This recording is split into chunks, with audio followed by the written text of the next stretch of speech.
Bismillahirrahmanirrahim. Selamat malam rekan-rekan, teman-teman. Assalamualaikum warahmatullahi wabarakatuh. Waalaikumsalam warahmatullahi wabarakatuh. Sebelumnya terima kasih banyak atas waktu kalian. Sekarang kita akan mengerjakan tugas akhir dari listrik magnet, yaitu diskusi tentang hukum BOT dan hukum Paradise. Oke, mungkin langsung saja ya, saya izin share screen soalnya.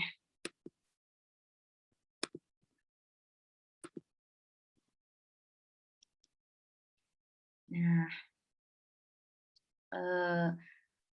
oke, di sini ada tentang hukum BOT, SAPART, dan hukum ampere gitu ya. Nah, di sini ada nomor satunya itu, apakah medan magnet diciptakan oleh loop arus seragam? Nah, dari teman-teman adakah jawaban gitu, atau misalkan ada apa ya namanya? Iya, jawaban gitu untuk pertanyaan ini gitu. Boleh langsung aja.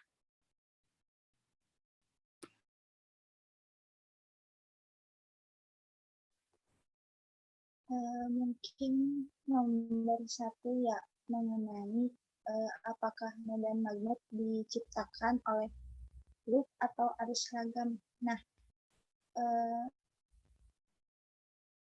gimana ya? Ada yang berpendapat dulu gitu mengenai hal tersebut?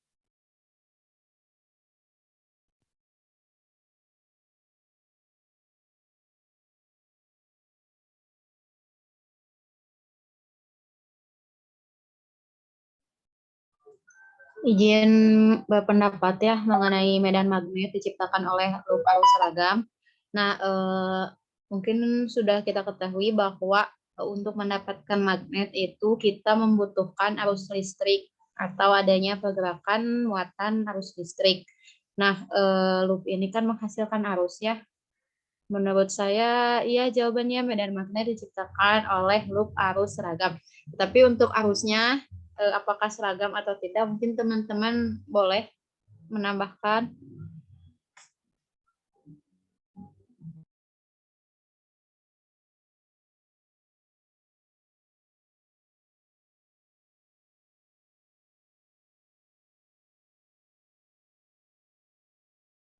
Nah, buat yang pertama itu kan itu ya, apakah medan magnet diciptakan oleh loop arus seragam? Nah, sebelumnya ada referensi yang udah dibaca, terus ada gambar yang menurut saya emang menunjukkan bahwa si medan magnet itu diciptakan oleh loop arus seragam. Nah, sebelumnya filenya sudah saya share ke Rifa, mungkin bisa ditunjukkan Rifa untuk gambarnya agar lebih memudahkan untuk mengilustrasikan terciptanya medan magnet dari loop yang seragam itu. Siap-siap, bentar.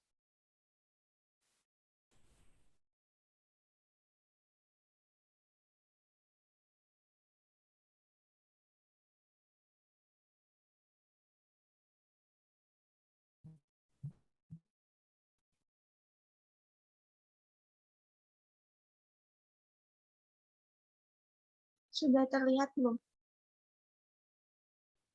Masih muter.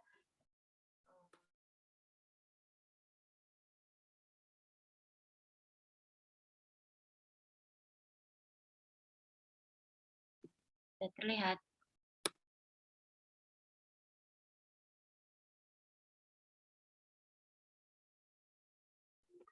Nah, bisa dilihat nih dari gambar itu, kan berdasarkan gambar itu tuh kita bisa tahu gitu garis-garis medan magnet itu selalu menunjuk dari kutub utara menuju ke selatan.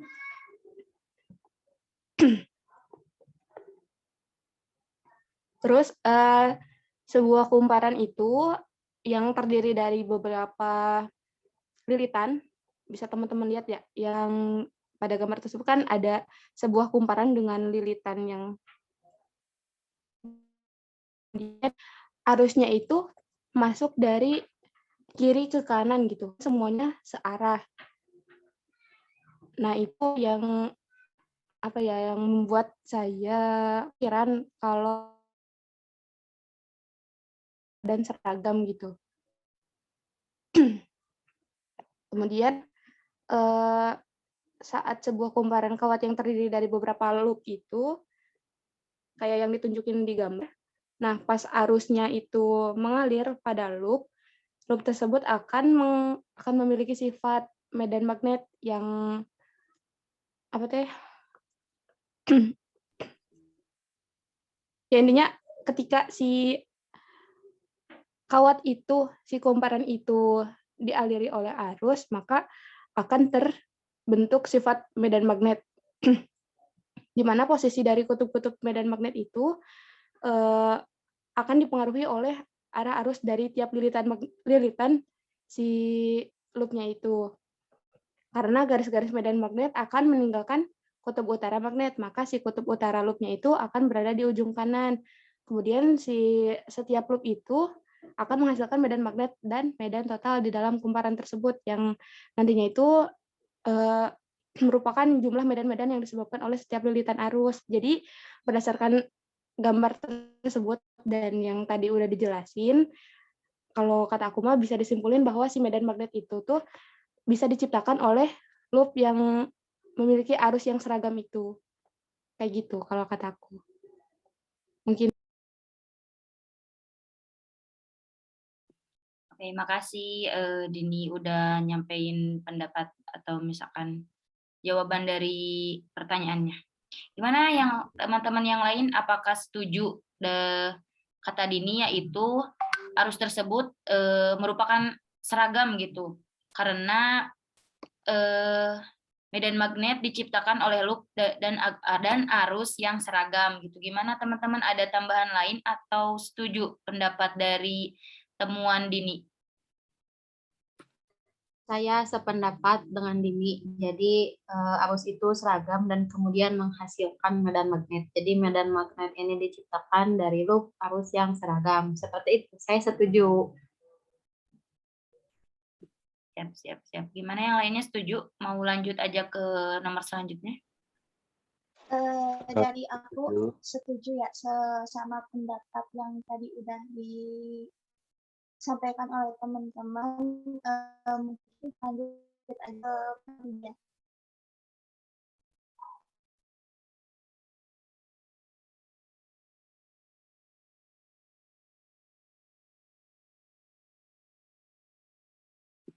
Ini lanjut aja ya ke nomor 2.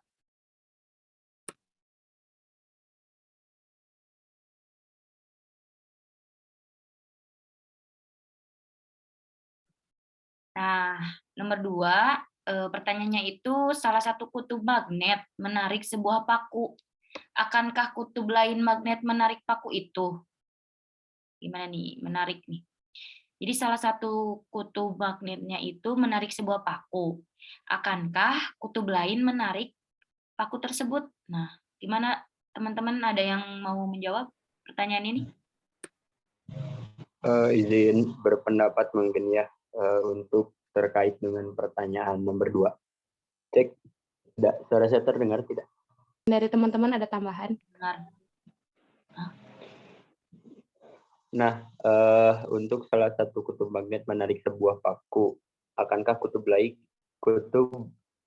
magnet menarik paku itu? Menurut saya diawali mungkin ya dengan magnet, gitu, di mana magnet itu memiliki dua kutub gitu, yakni kutub utara dan kutub selatan. Nah, apabila kutub magnet sejenis didekatkan satu sama lain, nah kutub nya akan saling menolak gitu. Sebaliknya jika berlainan maka akan saling menempel. Nah, untuk yang pertama itu menurut saya ada kemungkinan bahwa bisa menempel gitu, karena tapi dengan catatan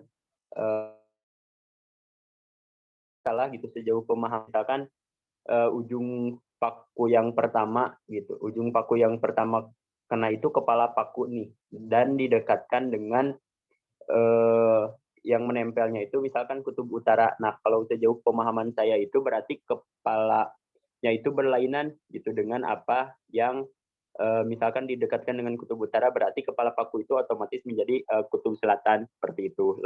Dan sebaliknya berarti ujung paku yang bawah mungkin yang runcingnya itu akan menjadi kutub utara seperti itu sih sejauh pemahaman saya mah gitu. Dan ketika apakah akankah kutub lain magnet menarik paku itu, bisa jadi itu karena memang berarti nanti kasusnya akan berarti ujung paku itu akan menempel yang runcingnya itu dengan kutub kutub utara mungkin ya yang ada pada magnetnya seperti itu. Jadi otomatis gitu kalau sejauh pemahaman saya sih seperti itu gitu. Jadi ketika magnetnya kutub utara berarti otomatis yang tertarik mungkin ya paku yang tertarik itu ujung selatan daripada paku tersebut seperti itu sih. Mungkin itu kalau pendapat dari saya mah terkait dengan paku.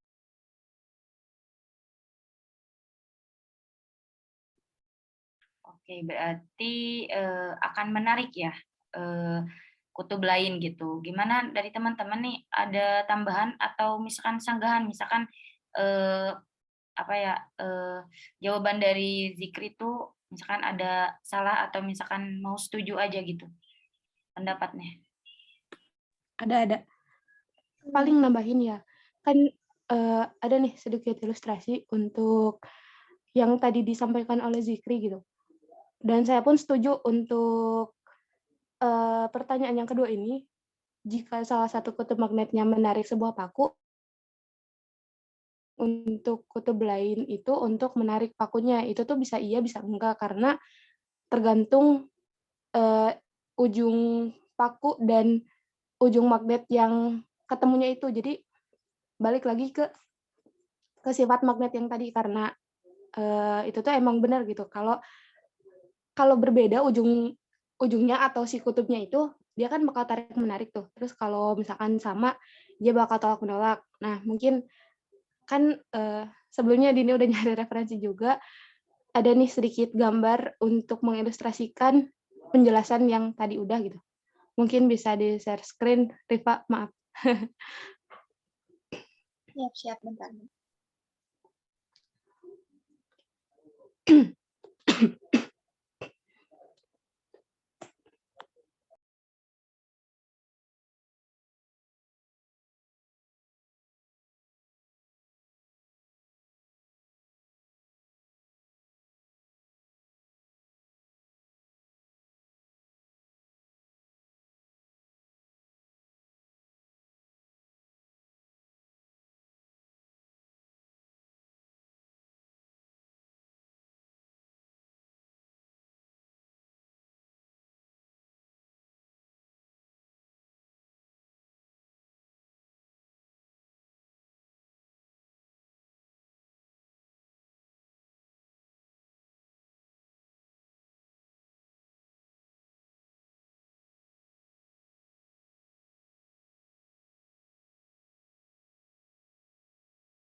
Gimana?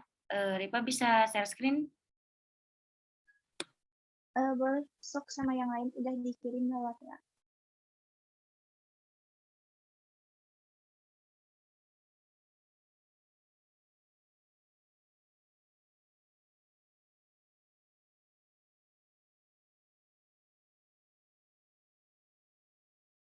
Kayak izin share screen ya buat ilustrasi dari paku ini.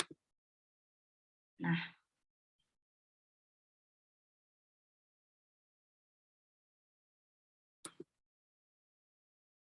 boleh Bin, gimana penjelasan Nah, selanjutnya? nah ini kan ya yang tadi yang dijelasin sama Zikri. Jadi misalkan si paku ini, si kepalanya itu nih, yang ini. Nah, itu tuh misalkan kutubnya itu kutub utara misalkan. Nah, yang magnetnya itu kutub selatan gitu. Jadi nanti tuh yang ini tuh misalkan untuk statement yang pertamanya itu kan suatu magnet itu menarik sebuah paku gitu. Jadi misalkan aja si pakunya itu kayak gini nih. Kayak gini. Nah, terus misalkan si kutubnya itu pada magnetnya itu kutub selatan. Dan yang ketariknya itu pasti dong yang berlawanan dengan si pakunya itu. Jadi kalau misalkan magnetnya itu dari ujungnya itu yang kutub selatan, ketika si kepala pakunya itu merupakan kutub utara, maka dia akan ketarik gitu. Dan begitupun kalau misalkan yang atasnya ini kan utara ya misalkan. Nah, nanti ke atas dikit. Nah, yang kutub ini kan berarti utara ya. Nah, kalau misalkan kita tambahin paku lagi di sini, berarti ujung yang runcing itu kan yang kutub selatan. Berarti dia pun bakal tarik-menarik juga gitu. Jadi benar yang itu tuh bakal ada dua kemungkinan. Dia bakal tarik-menarik jika kedua ujungnya itu berbeda dan akan tolak-menolak jika sama gitu. Nah, untuk yang ilustrasi kemungkinan jawaban tidak itu bisa dilihat di yang kanan. Dan untuk yang tarik-menarik itu yang sebelah kiri. Jadi untuk jawaban yang iya itu seperti gambar yang di sebelah kiri. Dan kalau misalkan kamu gitu, udah mungkin cukup dari saya.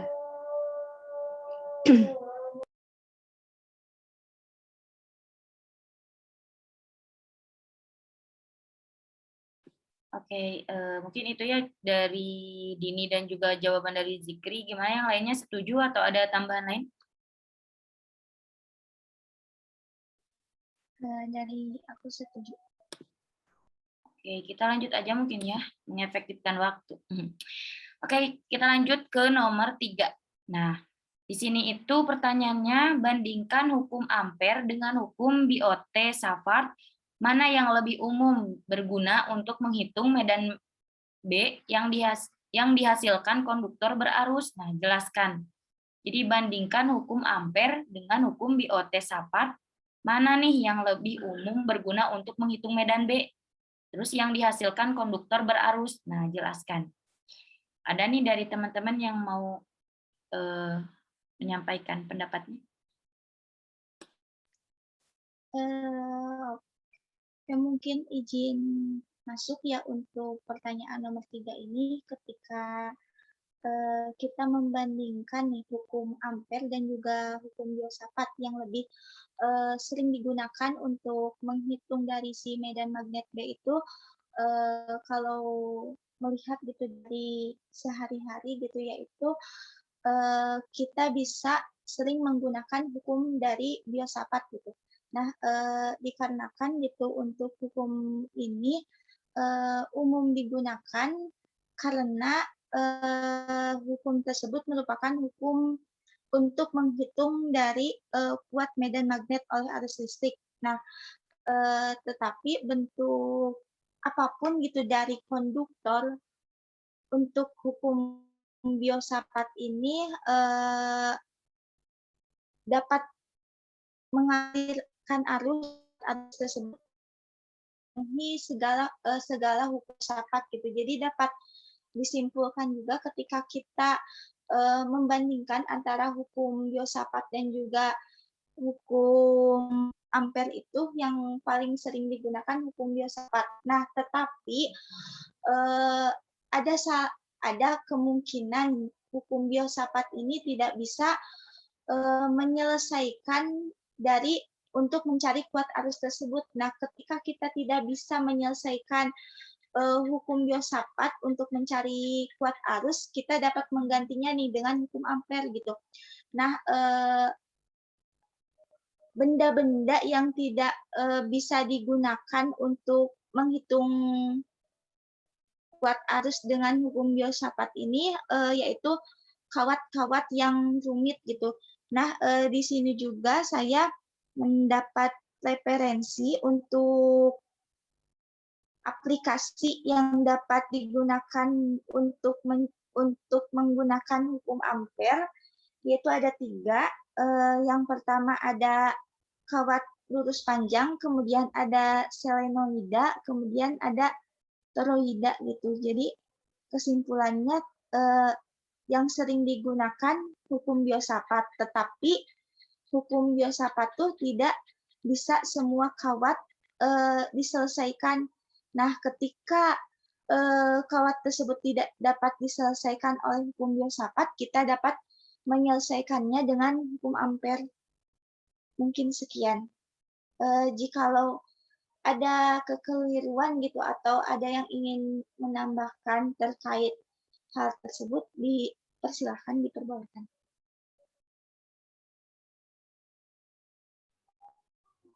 Izin menanggapi, saya juga setuju dengan apa yang dikatakan Rifa, yaitu memang hukum yang paling umum digunakan adalah hukum Filsafat. Jadi hukum Filsafat ini merupakan hukum yang paling umum yang digunakan untuk menghitung kuat medan yang dihasilkan oleh arus listrik. Apapun bentuk konduktor yang dialiri arus, berapapun arus yang mengalir, maka kuat medan magnet di sekitar arus itu dapat memenuhi hukum Filsafat. Jadi saya sependapat bahwa yang lebih umum berguna untuk menghitung medan magnet yang dihasilkan konduktor berarus adalah hukum Filsafat.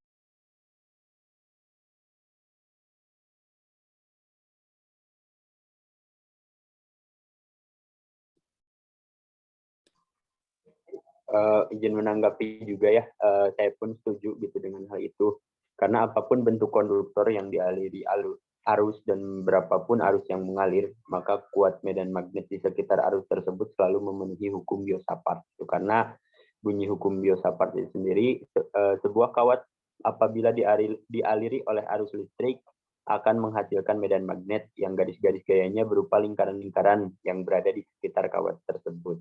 Arah dari garis-garis gaya magnet ditentukan dengan kaidah tangan kanan. Nah, jadi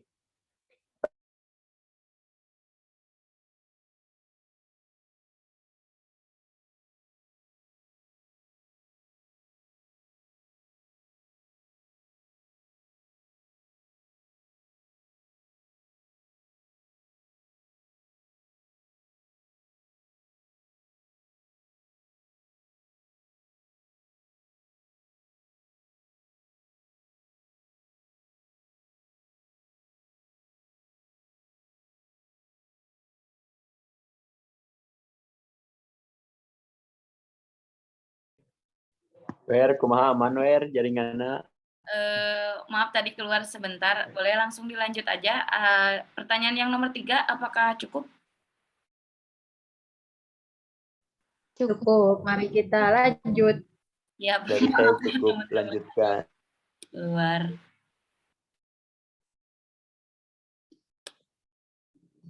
Sebentar. Oke, lanjut kita ke pertanyaan nomor 4 ya. Apakah hukum Ampere valid untuk seluruh lintasan tertutup yang mengelilingi konduktor? Nah, mengapa sih demikian gitu? Gimana nih dari teman-teman, ada yang mau menjawab soal nomor 4, pertanyaan 4?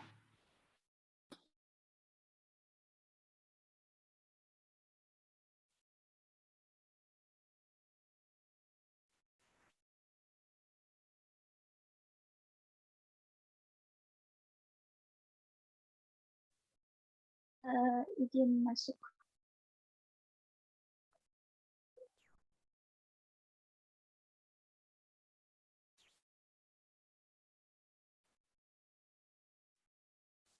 Mungkin ya untuk pertanyaan nomor 4 ini gitu. Apakah hukum Ampere valid untuk seluruh lintasan tertutup yang mengelilingi konduktor? dari beberapa referensi gitu yang saya baca, menurut kajian dari elektromagnetik, hal tersebut ya dikarenakan adanya muatan listrik yang mengalir dalam suatu konduktor dapat menghasilkan sebuah medan magnet. Nah, hal tersebut juga selaras dengan pendapat Andre Ampere yang menggambarkan bahwa hubungan antara induksi magnet dengan kuat arus listrik dengan pernyataannya yang disebut dengan hukum Ampere. Nah, berkaitan juga ya dengan tadi di nomor 3, berkaitan dengan hukum Ampere yang telah dijelaskan untuk menentukan sebuah kawat yang rumit gitu. Nah, di sini juga pernyataan Ampere ini berbunyi bentuk dari lintasan tertutup yang mengelilingi penghantar berarus di dalam vakum medan magnet yang ditimbulkan selalu demikian. Nah, maksud demikian di sini itu ketika yang lintasannya tertutup, si medan magnetnya tuh selalu memiliki persamaan seperti berikut. Izin share screen mungkin ya.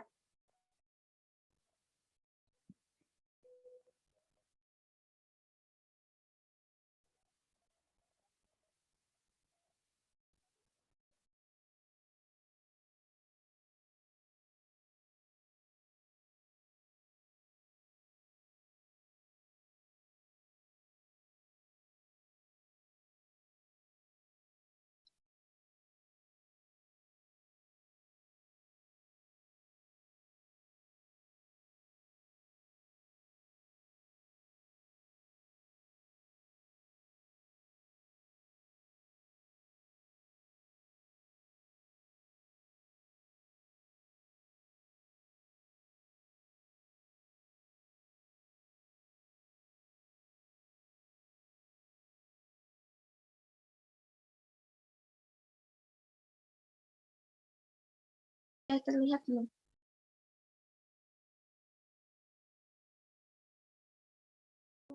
Udah.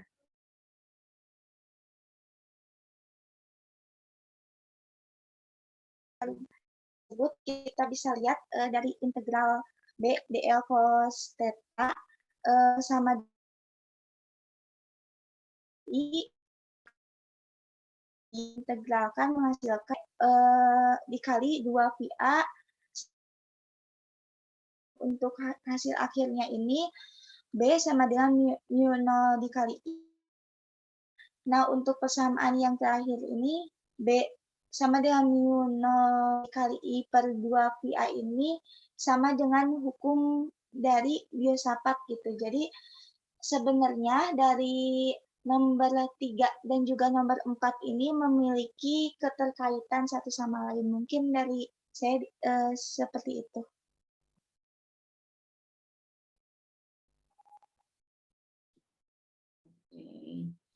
Gimana, ini ada tambahan nggak atau misalkan sanggahan dari yang lain?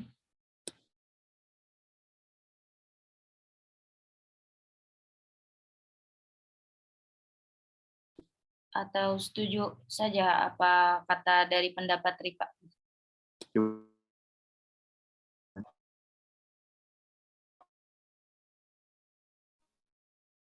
Referensi yang saya baca terhadap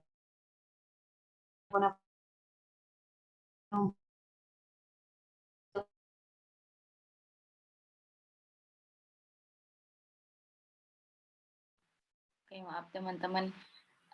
Tadi suara keluar. Ya gimana Silpi pendapatnya?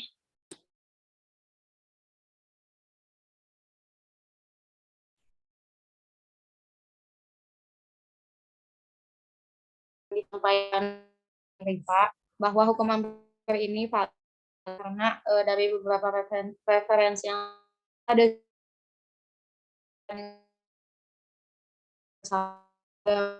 hukum Ampere ini menghasilkan.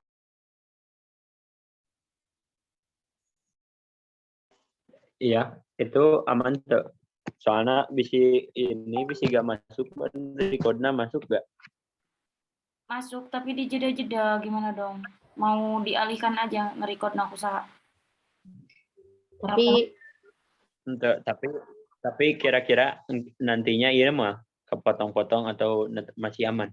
Masih aman. Tapi Tapi bicara tidak tidak Bapak kenapa dari satu video tes sana? bisa beberapa kan ya? Iya bisa. Oke, karena merenang. Iya bisa, cuman nantinya bakal ke-record aman atau untuk itu? Nggak tahu sih, belum dilihat. Cuma biasanya Kan malah belum ke konfrontasi satu. ya paling ke paus gini, jika nuka paus katanya Kan masuk. belum ke konfrontasi satu. Oh ya udah, naon sih.